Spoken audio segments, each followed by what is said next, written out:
আসসালামু আলাইকুম প্রিয় শিক্ষার্থীরা। এই ভিডিওতে আমরা ক্লাস 9-10 এর বিজ্ঞান বইয়ের অধ্যায় 11 প্রাত্যহিক জীবনের তড়িৎ এটার 246 থেকে 48 পৃষ্ঠার যে কোয়েশ্চেনগুলো রয়েছে সেগুলোর উত্তর নিয়ে আলোচনা করব। প্রথমে রয়েছে কয়েকটা বহু নির্বাচনী, এরপর রয়েছে সৃজনশীল দুইটা। প্রথমে চলো আমরা এখানে যেই বহু নির্বাচনীগুলো দেওয়া আছে সেগুলোর উত্তর দেখে নেই। এক নম্বরটা হলো কোনটি এমিটারের প্রতীক? এর আনসার খ, এইটা। আমাদের আগের ভিডিওটি থেকে সাবস্ক্রাইব করেছে জেরিন, থ্যাংক ইউ জেরিন। আমাদের আগের ভিডিওটিতে রোমানা কমেন্ট করেছে, thank you sir, welcome Romana. 2 number, তড়িৎ বিশ্লেষণ প্রক্রিয়ায় প্রলেপ দেওয়া হয়। এর আনসার হলো খ, 1 ও 3 লোহার উপর নিকেলের এবং তামার উপর স্বর্ণের। এরপর রিপন বক্সিগঞ্জে বাস করে। এখানে প্রায়ই বিদ্যুতের লোডশেডিং হয়। এ কারণে বিভিন্ন কাজে অসুবিধা হওয়ায় রিপন বাড়িতে আইপিএস লাগিয়েছে। 3, বিদ্যুতের বিকল্প হিসেবে লাগানো যন্ত্রটির ক্ষেত্রে প্রযোজ্য। এটি অপর্যাপ্ত প্রবাহে চলে, নিম্ন ভোল্টেজে চার্জিত হয়, তড়িতের আউটপুটের সাথে সংযুক্ত থাকে। এর আনসার হলো ক, 1 ও 2। এরপর বক্সিগঞ্জের সমস্যার কারণ হলো বিদ্যুতের সিস্টেম লস, সরবরাহ পদ্ধতির ত্রুটি, চাহিদার তুলনায় তড়িতের স্বল্প উৎপাদনের। এর আনসার ঘ, 1, 2 ও 3। এরপর মিসেস মনসুরা খানম একজন সচেতন গৃহিণী। বাড়ির বিদ্যুৎ ব্যবহারের ক্ষেত্রে তিনি হিসাব করে চলেন। প্রতিদিন গড়ে 6 ঘন্টা করে 100 ওয়াটের 5টি বাল্ব জ্বালান। ইদানিং তিনি লক্ষ্য করেছেন বিদ্যুৎ বিল বেশি আসছে, এজন্য তিনি বাল্বগুলো পরিবর্তন করে 5টি 20 ওয়াটের এনার্জি সেভিং বাল্ব লাগান। কয়ের কোয়েশ্চেন, তড়িৎ ক্ষমতা কি? এর আনসার হলো কোনো তড়িৎ যন্ত্র প্রতি সেকেন্ডে যে পরিমাণ তড়িৎ শক্তি ব্যয় করে বা অন্য শক্তিতে তাপ, আলো, যান্ত্রিক ইত্যাদি রূপান্তরিত করে, তাই তড়িৎ ক্ষমতা। এরপর ক্ষয়ের কোয়েশ্চেন, একটি বাল্বের গায়ে 220 ভোল্ট 60 ওয়াট লেখা আছে, এর অর্থ কি? এর আনসার হলো একটি বাল্বে 220 ভোল্ট 60 ওয়াট লেখা আছে, এর অর্থ হলো 220 ভোল্ট বিভব পার্থক্য বাল্বের দুপ্রান্তে সংযুক্ত করলে বাল্বটি সবচেয়ে বেশি উজ্জ্বলভাবে জ্বলবে এবং প্রতি সেকেন্ডে 60 জুল বৈদ্যুতিক শক্তি আলো ও তাপ শক্তিতে রূপান্তরিত হবে। এরপর গ নম্বর কোয়েশ্চেনটা হলো প্রতি ইউনিট বিদ্যুতের মূল্য 5 টাকা হলে পূর্বে মনসুরা খানমের কত বিল আসতো? এর আনসার আমরা লিখব, উদ্দীপকে দেওয়া আছে পূর্বে ব্যবহৃত বাল্বগুলো জ্বালানোর সময় ছিল 6 ঘন্টা এবং বাল্ব ছিল 5টি এবং প্রতি বাল্বের বৈদ্যুতিক ক্ষমতা ছিল 100 ওয়াট। সুতরাং 5টি বাল্বের মোট ক্ষমতা হবে 500 ওয়াট। সুতরাং বাল্বগুলো দ্বারা ব্যয়িত শক্তি হলো ক্ষমতা গুণ সময় ভাগ হলো 1000। এটাকে আমরা এরকমভাবে ইউনিটে নিব। তো এখানে তার ক্ষমতাটা ছিল 500, গুণ হলো সময় হলো 6 ঘন্টা, এটাকে 1000 দিয়ে ভাগ দিলেই আসবে ইউনিট। এবার 500 গুণ 6 হলো 3000, ভাগ হলো 1000, তাহলে ইউনিট হলো 3 ইউনিট। সুতরাং 5 টাকা ইউনিট হিসেবে দৈনিক বিলের পরিমাণ হলো 3 গুণ 5, তাহলে হবে 15 টাকা। এখন এক মাসে 30 দিন হিসেবে মাসিক বিলের পরিমাণটা হবে 15 গুণ হলো 30 সমান 450 টাকা। সুতরাং পূর্বে মাসিক হিসেবে মনসুরা খানমের বিল আসতো 450 টাকা।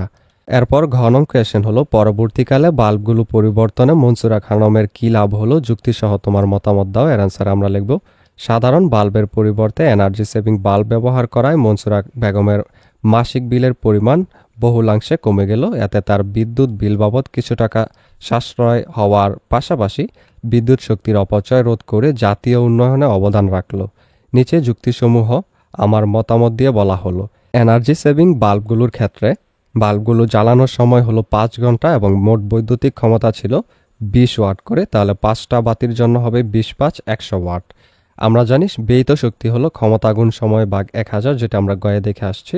তো একই রকমভাবে 100 গুণ 6 ঘন্টা আর 100 হলো ওয়াট, এটাকে 1000 দিয়ে ভাগ দিলে হবে 0.6 ইউনিট এবং 5 টাকা হিসাবে হবে 0.6 গুণ 5 অর্থাৎ 3 টাকা এবং এক মাসে অর্থাৎ 30 দিন হিসেবে মাসিক বিলের পরিমাণ হবে 3×30 90 টাকা। সুতরাং সাধারণ বাল্বের পরিবর্তে এনার্জি সেভিং বাল্ব ব্যবহার করায় মনসুরা বেগমের মাসিক বিলের পরিমাণ হবে মাত্র 90 টাকা, যা পূর্বের তুলনায় 1/5। সাশ্রয়ের শতকরা পরিমাণটা হলো 450, আগের যেটা ছিল সেটা থেকে 90 বিয়োগ, এরপর এটাকে আবার 450 আগের যেটা ছিল সেটা দিয়ে ভাগ, গুণ হলো 100%, তাহলে আমাদের মান বের হবে 80% এবং সাশ্রয়ের সাংখ্যিক পরিমাণ হলো 360 টাকা, অর্থাৎ 450 থেকে 90 বাদ দিলে হবে 360 টাকা। সুতরাং উপরিউক্ত আলোচনার প্রেক্ষিতে বলা যায় বাল্বগুলো পরিবর্তনের ফলে মনসুরা বেগমের বিদ্যুৎ বিল বাবদ 360 টাকা সাশ্রয় হয় এবং পূর্বের তুলনায় 80% বিদ্যুৎ সাশ্রয় হয়। এরপর 2 নম্বর সৃজনশীল। এখানে কয়ের কোয়েশ্চেনটা হলো তড়িৎ বিশ্লেষণ কাকে বলে? এর অ্যান্সার হলো কোনো দ্রবণের মধ্যে তড়িৎ প্রবাহিত করে এর অণুগুলোকে ধনাত্মক ও ঋণাত্মক অংশে বিভক্ত করার পদ্ধতিকে তড়িৎ বিশ্লেষণ বলে। কয়ের কোয়েশ্চেন অ্যানোড বলতে কি বোঝায়? এর অ্যান্সার হলো তড়িৎ কোষ এবং তড়িৎ বিশ্লেষণের ক্ষেত্রে ধনাত্মক তড়িৎদ্বারকে অ্যানোড বলা হয়। এটি ধনাত্মক আধান বিশিষ্ট হয় এবং দ্রবণের ঋণাত্মক আয়নসমূহ এর প্রতি আকৃষ্ট হয়। এরপর গয়ের কোয়েশ্চেন বিচিহ্নিত অংশে কি অবস্থায় ইলেকট্রন প্রবাহিত হয় ব্যাখ্যা করো। অর্থাৎ এইখানে এর অ্যান্সার হলো উদ্দীপকের চিত্র 11.12তে বিচিহ্নিত অংশটি দ্বারা বর্তনীতে চাবি নির্দেশ করা হয়েছে। বর্তনীর এই চাবিতে কিভাবে ইলেকট্রন প্রবাহিত হয় তা ব্যাখ্যা করা হলো। উদ্দীপকের 11.12 চিত্রে দুইটি তার দ্বারা একটি সুইচে ও দুটি বাতি শ্রেণীতে সংযোগ করা হয়েছে। এই তার দুটির একটি হলো জীবন্ত তার এবং অপরটি নিরপেক্ষ তার। এই জীবন্ত তারে তড়িৎ ভোল্টেজ থাকে এবং নিরপেক্ষ তারে তড়িৎ ভোল্টেজ বেশি থাকে না, কেননা এটি মাটির সাথে সংযোগ করে দেয়া হয়। সুইচটি হতে তার দুটি মেইন বক্সে যায়, সেখান থেকে দুটি বিভিন্ন শাখা লাইনের জন্য পৃথক ফিউজ থাকে। এই ফিউজ যদি জীবন্ত তারের সাথে সংযোগ দেওয়া হয় তাহলে সুইচটি এবং তার ভেতর দিয়ে ইলেকট্রন প্রবাহিত হয়, আর যদি নিরপেক্ষ তারের সাথে সংযোগ দেওয়া হয় তাহলে সুইচে ইলেকট্রন প্রবাহিত হবে না। এরপর ঘ নং কোয়েশ্চেন চিত্র 11.11 ও চিত্র 11.12 এর মধ্যে বাড়িতে সংযোগের ক্ষেত্রে কোনটি বেশি সুবিধাজনক? এর অ্যান্সার হলো চিত্র 11.11 সিরিজ সংযোগ এবং চিত্র 11.12 সমান্তরাল সংযোগ দেখায় বাসাবাড়ির বিদ্যুৎ সংযোগের জন্য সমান্তরাল সংযোগ বেশি উপযোগী। সিরিজ সংযোগে একটি মাত্র সুইচের মাধ্যমে সব বাতি বা যন্ত্র একসাথে চালু বা বন্ধ করা হয়, যা বাসাবাড়ির ব্যবহারের জন্য অসুবিধাজনক। অন্যদিকে সমান্তরাল সংযোগে প্রতিটি বাতি বা যন্ত্রের জন্য আলাদা সুইচ থাকে, ফলে প্রয়োজন অনুযায়ী সেগুলোকে নিয়ন্ত্রণ করা যায়। একটি যন্ত্র বন্ধ বা চালু করলে অন্যগুলোর উপর কোনো প্রভাব পড়ে না। এছাড়াও সমান্তরাল সংযোগে প্রতিটি তারে আলাদা ফিউজ ব্যবহার করা হয়, যা বৈদ্যুতিক নিরাপত্তা নিশ্চিত করে।